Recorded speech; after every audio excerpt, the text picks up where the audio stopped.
So I've been playing Animal Well nonstop this week. It got its teeth into me, and it won't let go. No spoilers at all. No spoilers at all. I've never played a game like this before, and it's so refreshing. You know, there's been a lot of talk recently about, well, games just aren't imaginative anymore, and we've got these massive AAA games. We're not going to see really experimental titles like we saw back on the PS2 era. Well, here you go. If you want that, this is it. So before you buy this game, here are some of my thoughts. Now, I've been playing for about 4 hours. I've actually been homesick, not feeling well, and I thought this is a perfect game for me to just sit back and play while I've not been feeling well. And I want to say it's a short game also. When I first heard about it, 6 hours long, I said, yes, sign me up. I've been playing Unicorn Overlord, which is an astonishing game, one of my favorite games ever, and I'm about 40 hours into it, and I'm not even to the halfway mark yet. So short and sweet, yes, sign me up, let's do it. So now I heard buzz about this game last year, I think it was in April of last year, at Indie World Showcase. And the reason it had so much buzz is because the publisher is BigMode, which is run by one of my favorite YouTubers, Dunkey. Now, he didn't make the game, of course, but he's publishing the game with his company from a solo developer. Now, there's been a string of solo developers recently making some great games, like Manor Lords, which I can't wait to play. That's made by one guy. Stardew Valley, one guy. Legitimately one person. And Animal Well is one guy named Basso. Now he said, and I love this, he said he designed this game with puzzles that might go unnoticed for years to come. Like, you won't find some of these things for years to come. And that's so intriguing to me. And I think I read an interview where he talked about he wanted to create a game that would exist on its own as a capsule long after the internet collapses. Like, long after there's no internet, long after, and I love that idea, right? This is a perfect game to play no matter what the kind of state of the world is, I guess. So I kind of find it all amazing. The puzzles part and the idea that it's a complete game in one simple package. I should say there's no physical edition of this game just yet. So I have been playing it on the Nintendo Switch and the PS5, part of the PSN network. You can grab it, or you can buy it on the Nintendo Switch, and it's on sale right now, actually. I think for like the next 7 days, you can pick it up on sale on the Nintendo Switch. So Animal Well is an absolute gem of a game, a perfect little package filled with mystery, exploration. Yes, it is a Metroidvania, so you might be saying, oh no, not another Metroidvania. Those are words personally I'll never say because I love good Metroidvanias. And I tend really only to play good ones, you know, ones that other people are speaking about very highly of before I even dip my toe into it. Prince of Persia, The Lost Prince, excellent Metroidvania, one of the best Metroidvanias ever made. And that came out this year. Symphony of the Night, of course, Hollow Knight. I mean, the list is pretty endless for some great Metroidvanias. But I didn't really know how to describe this game, I'll be honest with you, which is good because I think you should really experience it for yourself. So for like the first hour, I was like, okay, this is a lot of fun. This is really unique. It's got scan lines on the screen. This is kind of a throwback, but it's also not because it's very modern. What's going on here? And I wasn't really fully into the game, I think, until about the second hour. That's when the game really won me over. You know, once the map sort of starts unfolding and you can see this giant map and you can really think about the things that you stumbled across earlier in the game, but you couldn't do anything with it 30 minutes ago. Like, oh, here's this unlit candle, but you can't do anything with it. So 30 minutes later, an hour later, when you're in another part of the map and you find something, oh, now I can go back to that unlit candle, right? So you get these items and you can go back, and then all of these things start to come together, and it feels like a really cohesive experience once that happens. I should say there's no combat.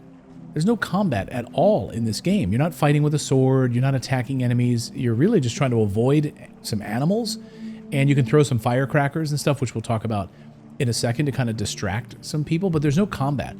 And in that way, you know, on a day when, like on a sick day when I've not been feeling well, it's perfect. It's not stressful, you know, because like when you play Metroid and you're going all across the map, you're going to want to figure out the shortest, most direct route because the entire time you're moving, you're going to have to be fighting a ton of enemies. There's going to be a ton of combat. You're going to have to try to navigate. In this game, none of that, right? None of that. So it allows you to explore in ways that Metroid doesn't because you're constantly worried about enemies here, enemies there. Oh, that's going to be way too long. I'll be slaughtered on my way there. Can I get a save spot because I need health? You don't have to worry about that here. You can really take your time, look for little holes, little crevices, little doorways, hidden worlds. The world building in this game is remarkable.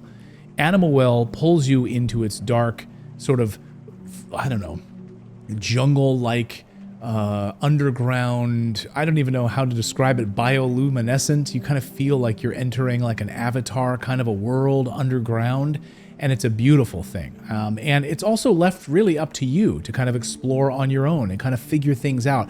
And I was thinking about this as very often in a Metroidvania, you might need to get like a walkthrough guide, right? You might need to get a Nintendo Player's Guide back in the day and kind of page through and kind of help you out a little bit. With this game, I think it's like kind of impossible to get like a walkthrough guide unless you're watching a video or something, because you can't really type in on the internet where you are in the game. There's really no descriptive way of describing these levels. Like, I'm here, there's a dog, there's some foliage, but how are you going to look that up? It's not like God of War when you know the name of the boss that you're dealing with, or the overworld area that you're stuck in.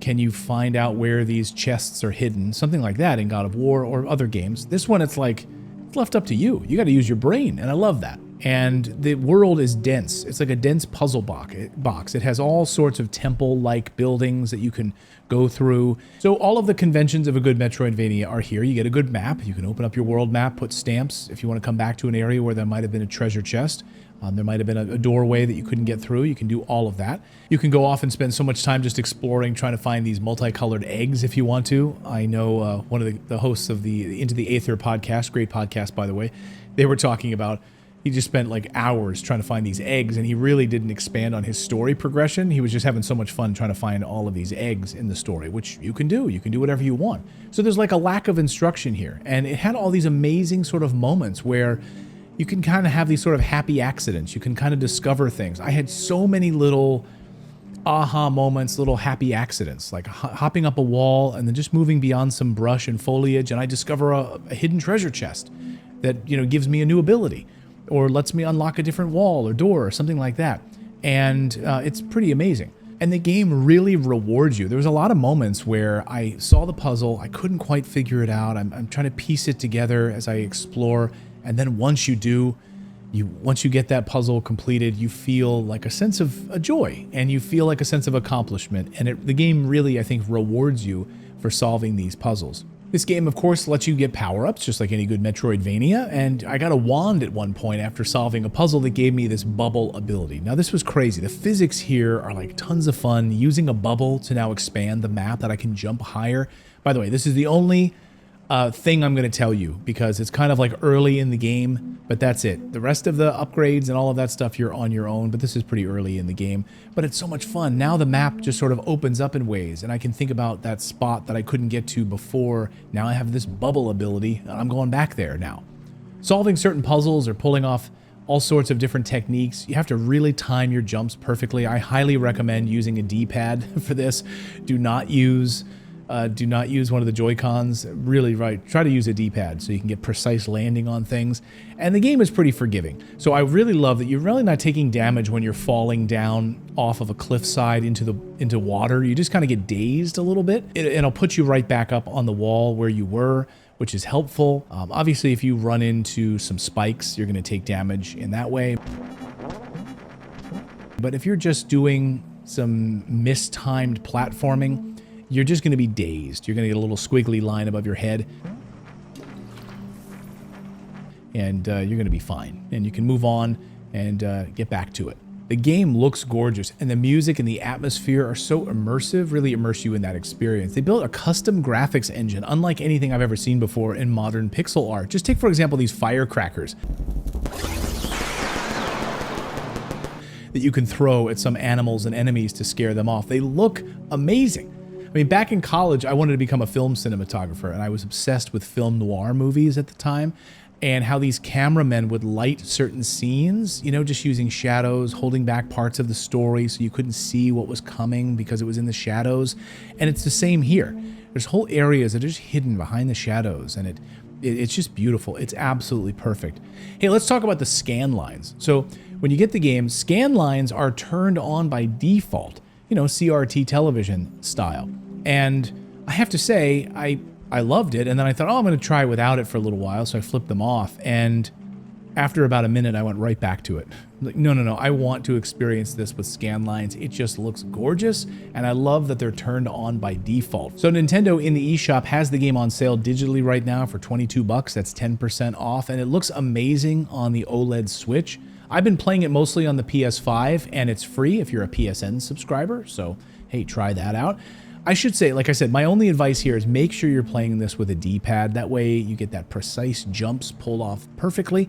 So in my humble opinion, this is a brilliant take on a genre that I absolutely love, Metroidvania style. I've never played a game like this before. It's so damn refreshing. Let me know if you picked this game up, and I'd love to hear your feedback. And we'll see you next time, everyone. I'm going to go play some Animal Will.